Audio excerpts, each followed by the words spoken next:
Cool.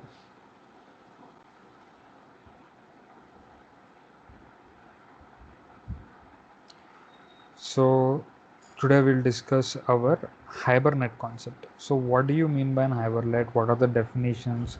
We'll see all those things. Okay, let's go to my resources. So, yep.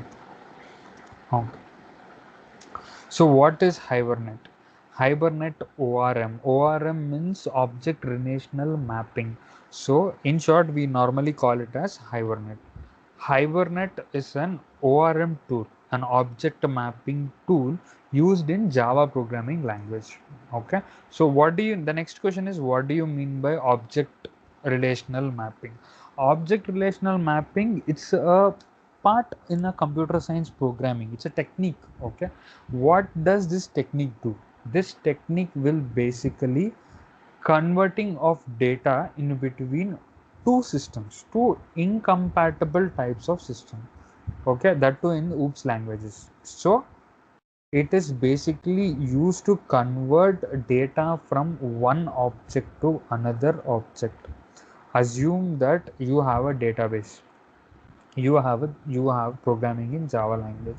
So if the data, the object from Java language, Hibernate will convert into a query or a SQL sequence.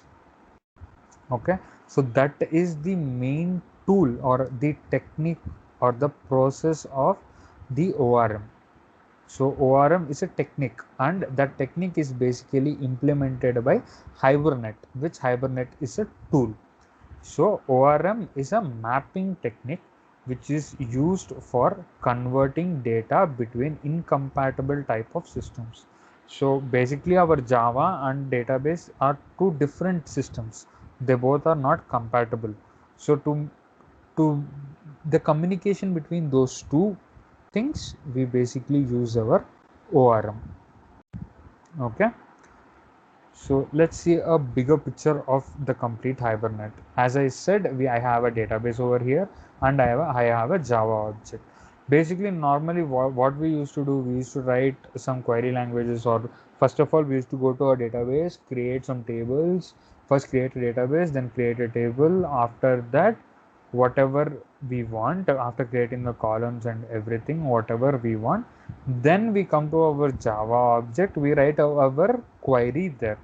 So all this will basically be minimized. So the benefits, what are the benefits of using the Hibernate are, it's a database independent one. Okay, why do you call it as a database independent one? Assume that now you are developing a project with MySQL. Okay, after developing a project with MySQL, you simply change your database, you migrate from MySQL to some other language, for example some other database, for example Oracle or PostgreSQL.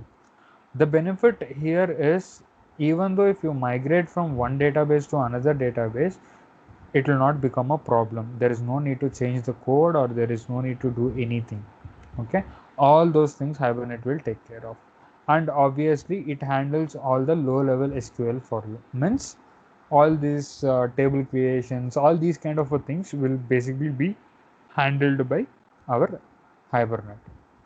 And the best part is, there will be a very little JDBC code.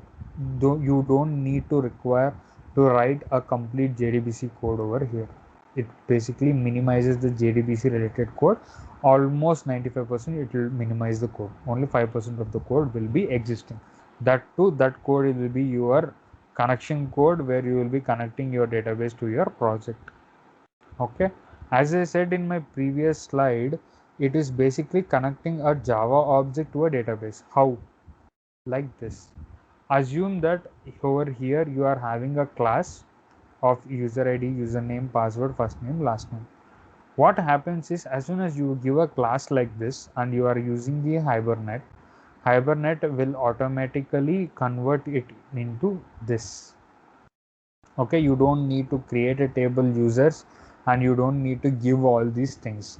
Hibernate will automatically do all the minimal changes for you. All, as I said, it will handle all the low level SQL for you, and it will create a table like this. Understood? That is our basic usage of Hibernate. In the next session, we will see about how do you set up a project on Hibernate completely, and then how do you run Hibernate with the help of our Java code. Okay, see you on the Yeah, next session.